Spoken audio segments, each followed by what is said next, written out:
No way. Knowledge has the power to reveal paths previously unseen. At KMTV, we deep dive into the world of knowledge management, exploring how dedicated professionals reshape our understanding and drive meaningful change. Today, we are honored to have an African expert in the field, Veronica Agana. Veronica, you are a development expert with decades of multi-sectoral experience and a passion for social impact. We are excited to uncover your journey that led you to this remarkable point in your career that also includes the Mandela Washington Fellowship. Let's start with understanding how you became interested in knowledge management. Okay, thank you for having me on the show. Knowledge management is something that you cannot run in isolation. For every field of endeavor, you need knowledge to drive it. If you're in the field of marketing, you need knowledge to sell your product. If you're in the field of academics, you need knowledge to impart on your students, and so on and so forth. So for me, knowledge management came not in the format everybody understands knowledge management, but the fact that I always want to learn something new. No one knows it all. So I'm kind of inquisitive in nature, and I always want to see how things are done differently, and then how can I take lessons and then adapt to make my work better. So that's how I found myself in the field of knowledge management. When was the first time that you started to realize that you are working with knowledge management?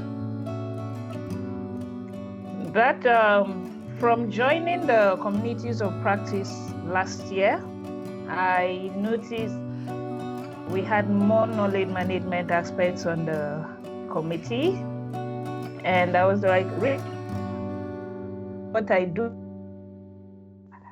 not target management. And from having conversation, the deep dives and all of that, it has come to shape how I have been in time past, and then how I can adapt to going forward.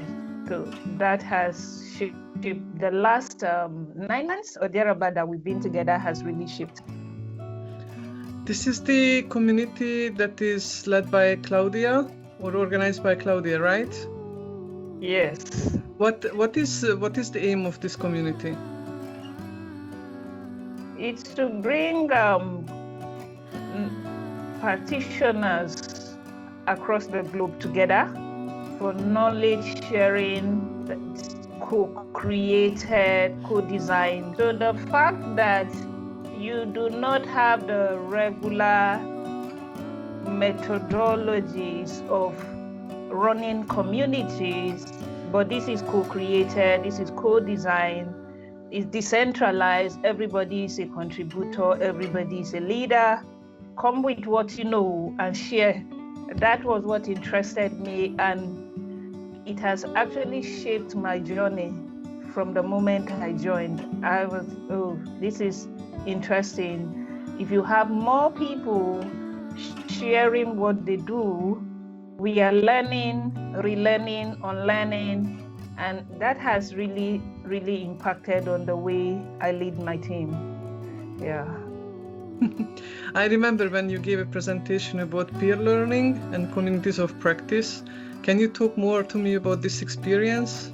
What we have done as an organization is we lack the capacity to deliver on mandates. But then we have organizations who have been in practice in the last 20, 30 years. So there is definitely this knowledge, this expertise they have that we do not have. How do we bridge that gap between us that are engaging at the grassroots, at the community level, at the bottom of the pyramid, with those who have experience engaging across the globe? having global presence.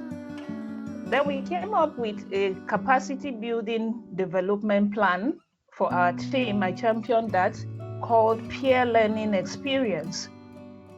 The peer learning experience works such that an employee of our organization is matched with an employee on the same job role with an organization.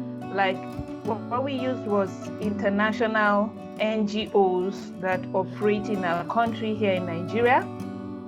So we use Christian Aid and also use Planned Parenthood. What that did for our organization was, let's say, monitoring and evaluation officer, for instance. We do not have that expertise to monitor and efficiently evaluate our programs and our impact. So pairing with an employee of, let's say, Christian Aid or Planned Parenthood, who have been in the field of practice for decades, there is this experience that comes with time or the number of years you put into practice, which we didn't have. We were barely 5 years in development, and then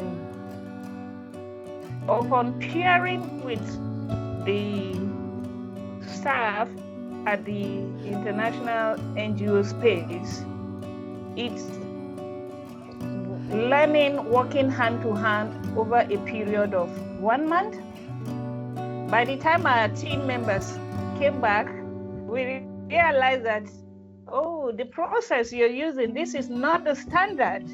You could do it this way. And within a short time, we saw a transformation in the team because it eventually translated to every other department that was not even covered in the peer learning experience. And that has shaped the way we work. And even during review meetings with our women rights organizations at the consortium level, we shared that field of practice and it was adopted. So over Nigeria, northern Nigeria, southern Nigeria, we had women rights organization from Afghanistan and other conflict-affected communities. And it became like a standard for capacity building. What we started off like, okay, could we try this model? And the sudden or the improved capacity over a short period of time was really, really something amazing that we didn't expect the outcome. And then seeing that when we shared it during review meetings, other countries and other organizations adopted it is really commendable. And I want to, anytime I have the opportunity to share that experience, I always encourage organizations who lack that capacity to adopt that model. So just a test run. I think we started off with 4 organizations and 2 responded. The other 2 declined because they didn't have an active project that could see the hands-on experience that we desired our team members to acquire, and we understand with them. So the 2 organizations that were ready accepted our team members, and the change was almost immediate. It was incredible. Wow. And how did you come into connection with Afghanistan? Yes, we have a consortium of women rights organizations drawn from countries with conflict-affected communities. So we have about 6 countries in the consortium. But locally here in Nigeria, we have 6 organizations in that consortium. Okay, wow. And I believe that building on the capabilities, on the new skills that you need to do your work also accelerates your work. And this is what you mean by having more capacity, right? It's the effectiveness that you learn from somebody, and then you can do your job much better. Yeah? Yes. After the peer learning, are the people in the peer learning organizations in touch in a mentoring model, or is there any follow-up to this peer learning scheme? What we did was they became like our partners. If we have a project or a program we're implementing, we send invitation to them. So they are open for whatever support that we needed that is within their capacity to deliver. So that has built a relationship between us and the organizations that hosted us. And I want to encourage organizations to leverage on that model. I think it's a fantastic idea because obviously there are management peer learning programs within organizations, but I can also see management subject matter experts going to other organizations that have similar activities or even totally different activities and then learn from each other. Yeah. It's like an accelerated learning based on sharing experience. How did you capture the knowledge? Did you create any report or any videos so that other people can learn from it as well?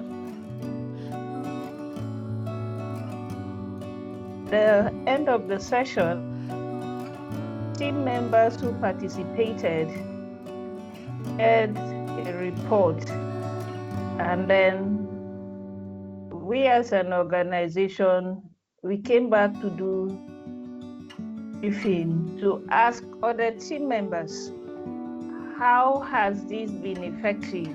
Did you notice any changes with the team members who went on peer learning? What areas of improvement? And one area of improvement that was suggested from the team was that the 4-week window was kind of short, and if opportunity presents itself in future, if we could extend it beyond the 4 weeks.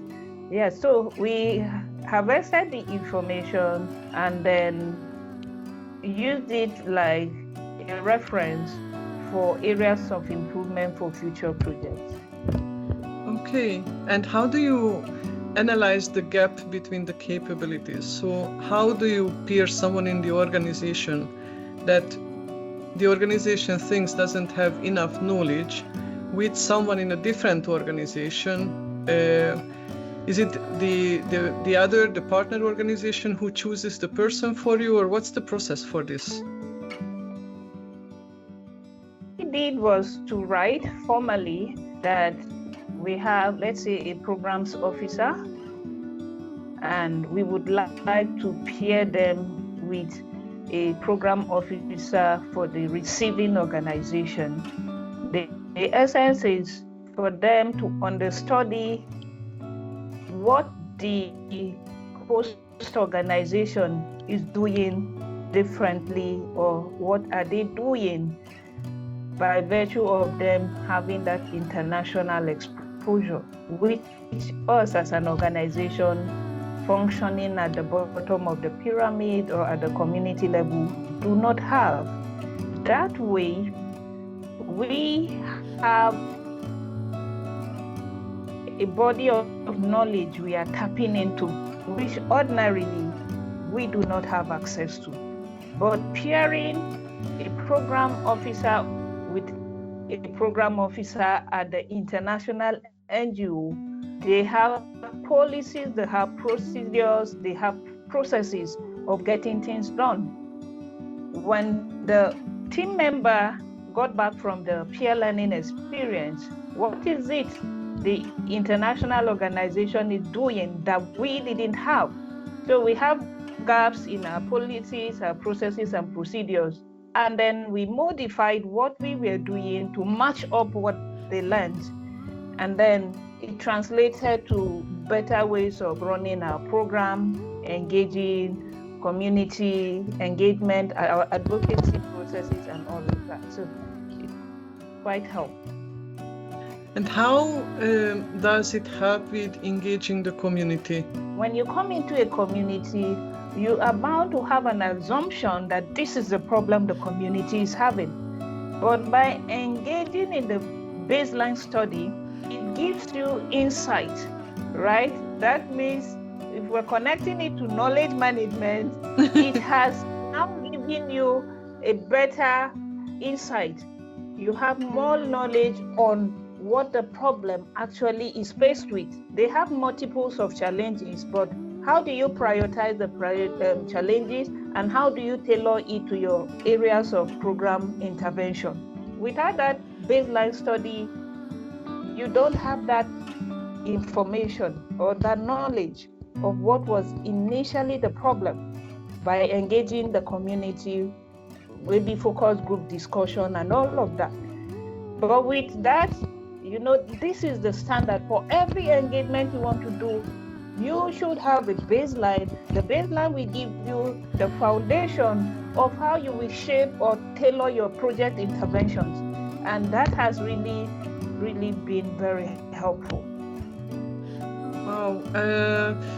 I'm thinking, how do you measure impact? Like, can you give any examples of key performance indicators, KPIs for impact, or even that you include into your baseline? For that, if we run a baseline and want to implement a project, who are our target beneficiaries? Are they going to be males? Are they going to be females? If they're male, female, are we dealing with out-of-school girls or boys or girls in school?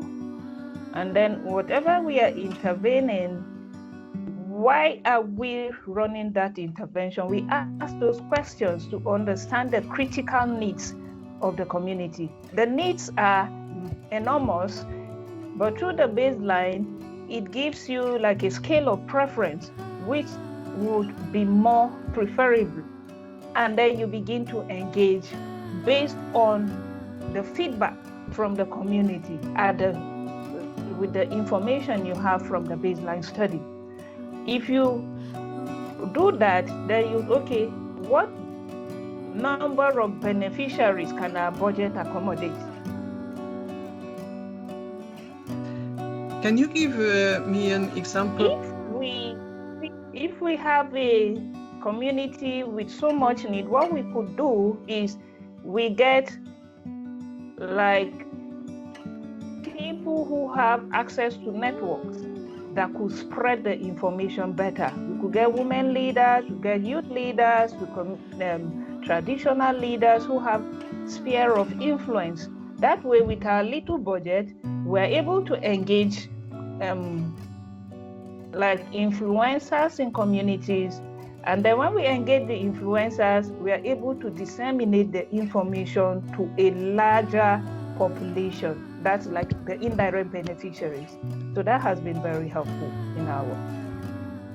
How do influencers emerge in these communities, and what are the tools that they use to disseminate information? Is it social media or anything else, community meetings? How does this work?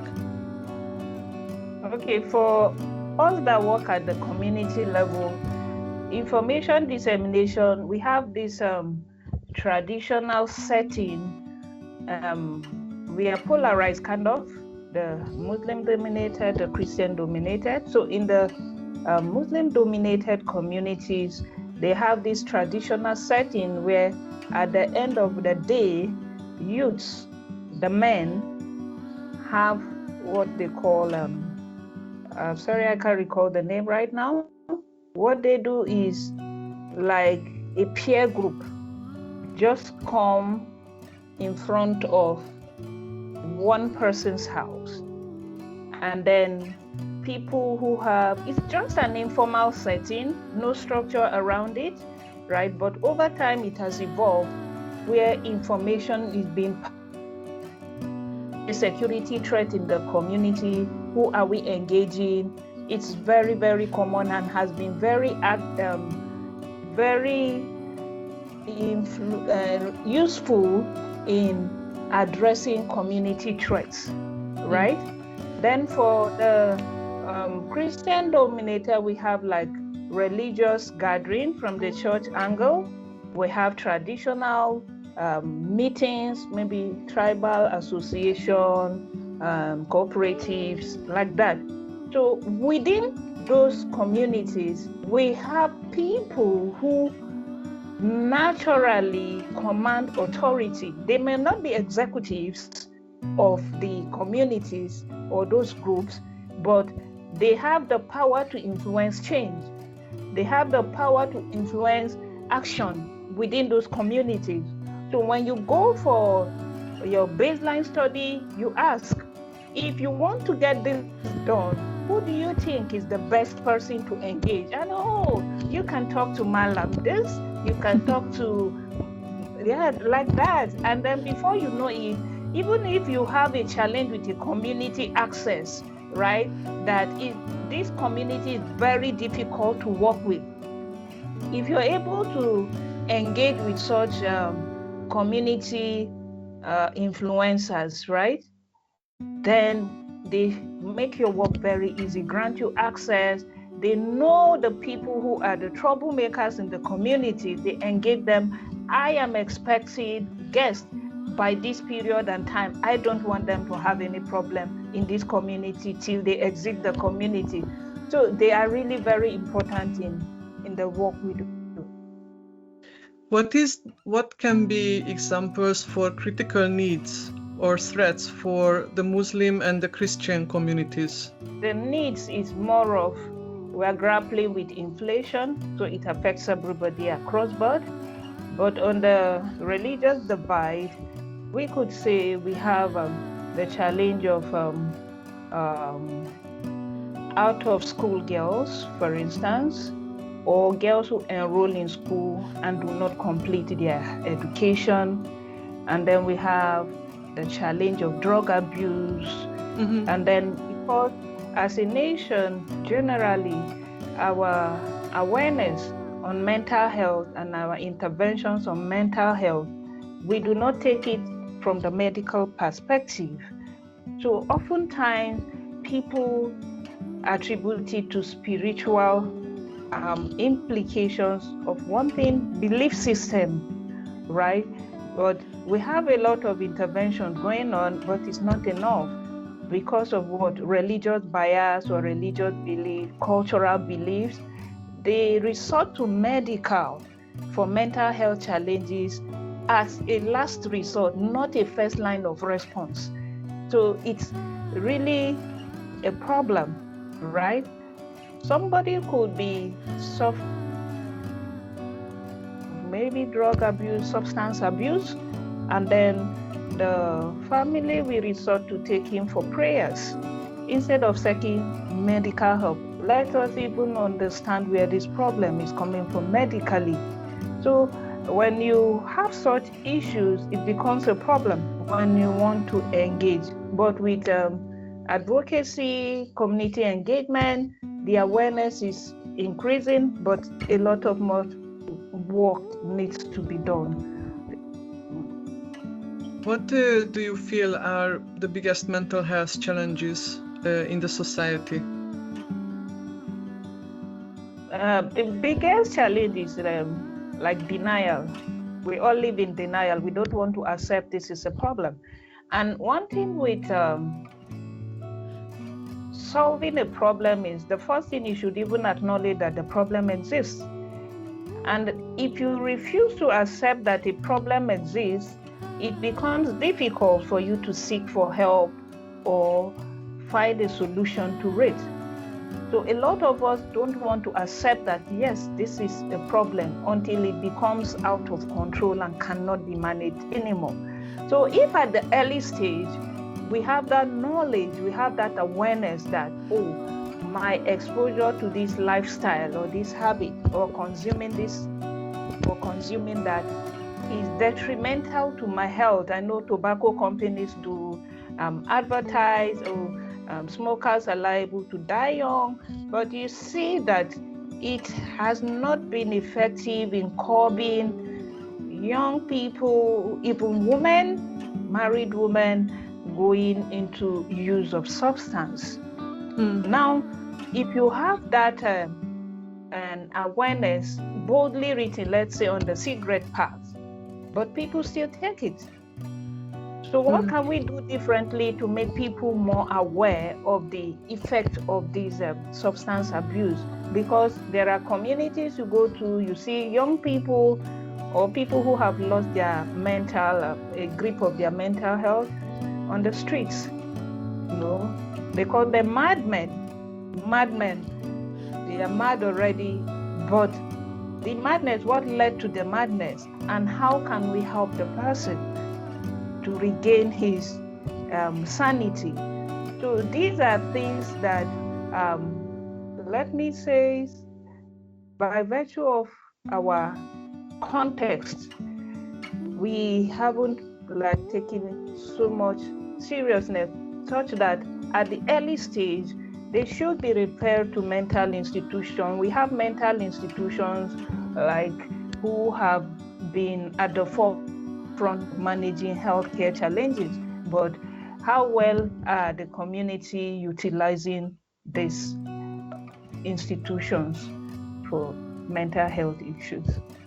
Like now, we come from currently post-conflict community, but we somehow, by virtue of our exposure, I have been exposed to the sound of a bomb blast, the first suicide bombing we experienced some 12, 14 years ago. And if not because of the nature of the work I'm doing and got access to do trauma healing training, how many people out there who were exposed as I am have been able to have the opportunity to go through a trauma healing training, or a trauma healing experience? Nothing of that nature, except for the privileged few. So it's really a problem. Yeah. And then we have communities who are actively in conflict. Every now and then, it's either there's kidnapping, there is banditry, there is intercommunal clashes. A whole lot of things are going on. But for the mental health, how much intervention are we doing to help people overcome the shock? This is a very, very serious subject, and I think it affects people globally. Many times I see it affecting men more than women, because men tend to, at least in my experience in Eastern Europe, men tend to show that they are strong and they don't allow themselves to be vulnerable, so they are not talking about their problems. We encourage positive masculinity, not negative. You're human, so the emotions exist. Stop suppressing them, because by the time they suppress, after some time, it becomes something else in the body, makes them aggressive, and they are channeling those negative energies to their wives, their spouses, their children, and a whole lot of that. But they see that it's them being men, not seeing it as a mental health issue that needs to be managed, So it's really a challenge. I like the expression positive masculinity. I think that we could do a lot with it, and it would be really good to focus on men in this regard, because I think that they carry lots of responsibilities in communities as well, and sometimes even if they don't have any other problem, these responsibilities can be a huge burden on their shoulder, and then they get stressed, and yes, sometimes it gets channeled. This problem gets channeled onto other people in their environment. So I really would like to, one of my goals is to focus on men through charities, because I think that it is helping them to relax and live a life where they can talk about their problems. I think it is still society's number one priority, because if men are not happy, nobody is happy around them. So, like a project I was trying to work on for one of our funded, as a Mandela Washington Fellowship Alumna, we get opportunities to share projects we would like to implement. And in the last few months, it's been a burden on me that most interventions are now focused on women, and the male gender is being neglected. And then I started to look around the effect. If we say we are curbing, let's say, gender-based violence, for instance, who are the perpetrators of this gender-based violence? Exactly. We are empowering women. We are providing equal opportunities for the women. Yes, the women are becoming more aware they should take responsibility for their development and all of that. Then getting back home, they come to meet these emasculated men in the house. Just in January alone in Nigeria, we have had a case of a man who burnt his wife, poured fuel on her, and later, and when he was asked what led to that, she went out of the house and came back.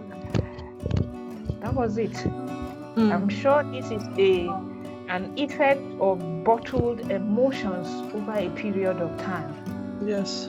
Another one was someone who chopped off his wife's hands, both the left and the right. Oh my God. And then we have barely survived that. So these are the issues we're talking about, that men do some things, instead of being emotional about it, suppress the emotion that you are a man, you shouldn't be expressive in some kind of ways. And that has made them so inhuman, so that you could carry out such a grave activity and then you feel no remorse for it. It's really, really a big problem. So like I was saying, I started having this like the push to actually set up engagement focusing on the male child. And the very challenge we are even having, we don't even have enough role models who will show these young boys coming up how you can actually build from nothing and be great. Rather, we have people who are involved in internet fraud, who are being in fraud, cyber crimes and all of that, flaunting assets. Imagine an 18-year-old boy wants to drive a car worth millions. You're not working, but because of peer influence of those who have involved in maybe cyber crime and all of that, and made money illegally and spending it recklessly, buying cars, flaunting cash and all of that. So an average boy on the street now feels, oh, he can make it. But they don't want to understand the process to making it. They want to hit it big overnight, and it's a big burden on us as a nation right now. This issue of, is popularly known as Yahoo in it's internet fraud, right? Because they just want to defraud people online and all of that, make so much money. Even though our regulatory agencies are doing what they can, but the menace is really getting out of hand, and a lot of interventions should be channeled towards engaging the young boys. And it's some of the things I've been putting into writing that I would want to do if I have opportunities for funding. Let's say, like a boot camp for young boys. Can we sit down and talk about these things? Yeah. Not in the academic setting, not in the religious setting, not at the home. Take them away from the society where they will be just themselves, right? And speak. Where is this problem coming to? And then what kind of interventions do you need for people to actually support you in your journey to greatness in life? Because with the rise of social media, TikTok, all the blinks on Instagram, they fail to realize that the life on the social media is not what it is in reality. So we need to step up our engagement. I've been talking to a couple of friends that we need mentors for these young boys. Yes. And a lot have volunteered to, like, whenever we are ready, they will be able to take in some of the boys for mentorship. And we really need to step this thing up. I cannot agree with you more. I believe that men need support, but in the support that they need it.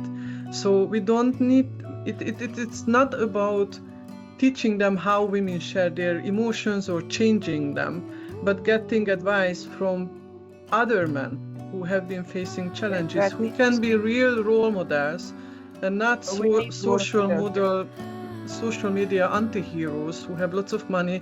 They are using women or vulnerable people to get even richer. And it happens in Europe, in the US, everywhere. It's not only Africa's problem. And boys are, younger generations, Gen Z, they are really looking to find role models. And I think mentoring men would be a very, I mean, I'm talking as a woman here, but I really believe that would resolve lots of problems in society, because in the end of the day, they need help and they need some guidance. And at the moment, this is not present in any of the continents in a proper form. And when this is not presented and there are all these bottled up feelings, insecurity, fear, then it doesn't only lead violence against women, children, animals, the environment, but it leads in lots of times violence against them in the form of suicide or other illnesses. And I don't want that for them. I love men and I would like them to be happy, and I would like to coexist with men. Like, I have a husband, I have my son, I know lots of good men. So Veronica, you know, if you need any funding or you want any help with that, I'm always going to be there for you. And please always reach out, because this is a topic that is very important for me. All right, I appreciate that. I'm glad I talked about it, and you're already connecting to the vision. So what can we do to help the boy child? It's like a lost generation already. Yes. With the advent of this internet fraud in Nigeria, we have a lot of people who are using the internet positively. How do we channel the energy of these younger boys positively? Let's harness it and connect them to opportunities. When I had an interview with Paul on this KM channel, and he was saying as well that I would like to sit down with older people who have experience, because he belongs to the young generation, and talk to me about opportunities. Don't only talk about your knowledge, but talk to me about opportunities that you couldn't realize or you could help me with. And this is missing. And this is not only missing in Africa, it's missing everywhere. So yeah, we fired ourselves up now in Friday morning, but this is very close to my heart. And my company, whenever we make profit, I always support men charities. I think it's very, very important to stop that they become homeless, that they commit suicide, or that they hurt other people. I think this is key for society, and we don't pay enough attention. It is very interesting to see how knowledge management impacts on everything, because we are talking about knowledge management in different organizations, peer learning, then communities, regulators, and solving society's problems.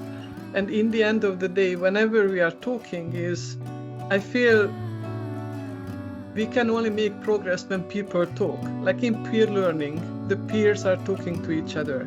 When there are young boys with older male mentors, they talk each other. So knowledge management, the reason why I love it, because it's people focused and it's connection. And with loneliness spreading as a pandemic everywhere, I think it is a real solution, not only for organizations to become more productive or implement the AI solutions, but generally to make society a better place to live. You mentioned to me that, and I would like you to talk about this in this show, that you support and mentor university students who couldn't engage with studies that they originally wanted to. Can you please talk to me about that?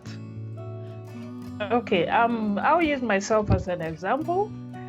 I started off applying to the university admissions process to study medicine and pharmacy, which every young people, because of the foundation we had, our parents want to be parents to doctors, pharmacists, engineers, and so.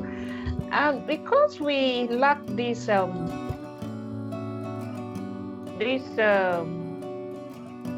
awareness on fields of endeavors and what you could use the knowledge gained from the university education. So by the time the course you applied for isn't offered you just shut down mentally. It's unconscious. We don't know that. But I have taken time to observe a lot of our peers who were affected, who were moved from the pharmacy or medical courses to the natural sciences, for example. And we found out that our performance is not so good. No, we have people who had to even drop out along the line because it wasn't an area or a field of interest. Despite the orientation, prior to joining the department, the university organizes orientation courses, the faculty, the department, and all of that, right? So with this deviation from what you aspired for and what you were actually offered, a lot of people are misguided at that foundation level, and it translates to poor academic performance, except for those who maybe by personal decision, I cannot afford to fail. Okay, let me make the best out of this. And then along the line, you find out that they pick up academically and graduate with good grades, but a lot still struggle with that. We had people who either move out of the faculty or drop out of the academic pursuit completely, right? And some move to maybe other institutions in pursuit of what they really want. With this trend or this challenge, it would be nice to have knowledge management experts in that field of endeavor to become more vocal on the positivity of the courses that are being offered in the university. For instance, if I have a case just this Christmas holiday of a girl that was offered forestry, and the mom was like, what does she need forestry for? Why will she be offered forestry? And I'm like, really? If it wasn't important, it wouldn't be a course. And then the engagement started, she should change her field of study from, she wanted pharmacy and medicine as usual, but there's an admission quota the university can accommodate at the time. So with your grades, you will be moved to departments who have vacancies in their admission quota. So that's what normally happens. And then, why not move her to nursing? Nursing is lucrative. Everybody is studying nursing and all of that. Yeah, it's good. But I studied biology in my undergraduate days, and I didn't understand the vastness of what I could use my degree for until I started practicing in the development space. Now we are talking climate change, we are talking about flooding, impacts of flooding, and all of that. So she's studying forestry. We are faced with the challenge of deforestation, the impact of heat waves, and all of that. We need specialists in that field for us to replenish our lost vegetations. And And that is why courses like forestry exist. What I am advising you is, please do not put pressure on the young girl. Allow her to study the course. And then at the end of the day, she will be left with the choice to make a decision of what she wants to do with her degrees. But in my level, I have a ton of ideas of what I can do with a forestry degree, right? But for her at that age, she doesn't know. She's still trying to understand her left from her right. So I have volunteered by virtue of peer learning to please be in her academic journey, because I want her to make a good deal out of that course. But right now, from the family, from the neighbors, oh, it's an irrelevant course. It doesn't make sense. But me, I have knowledge about climate change adaptation and all of that. And that is where I want her to focus her degree to. So for her, she will not make the mistakes some of us in our age group experience. Why? Because we lack the mentorship. But now that I'm aware she's studying that course, I have to be like a mentor for her so that she will channel that knowledge positively. Otherwise, it will become a case of, I requested to study medicine, I was offered forestry, what will I do with forestry and all of that? And then we get to lose that out. That is why I said I want to be part of her academic journey, because she has to make a good deal out of it. We are dealing with climate change, so I know how she can work on that degree to do something positive. As you were talking about this, I was exactly thinking about that, because there are lots of forestry experts now in Europe, in Spain, Italy, Hungary, who are talking about how you need to build forests to withstand forest fires.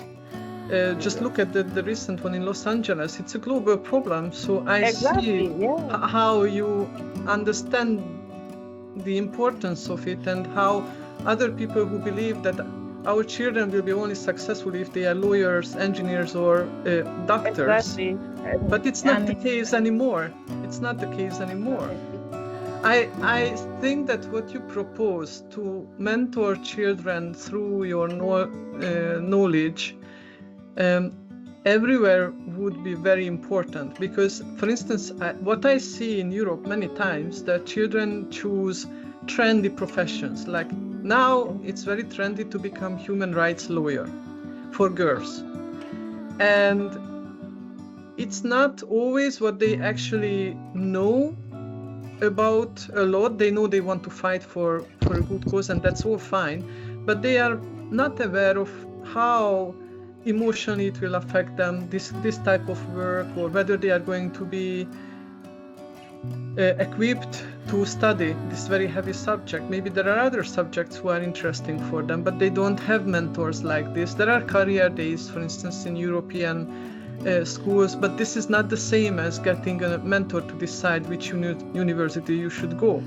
So I think what you are proposing is very, very important, and it could be a fantastic way forward to the new generations. I could continue with you for days and days and days, because I see that even although we grew up in different places, we have the same values, and we believe in the powers of community, knowledge management, and social impact.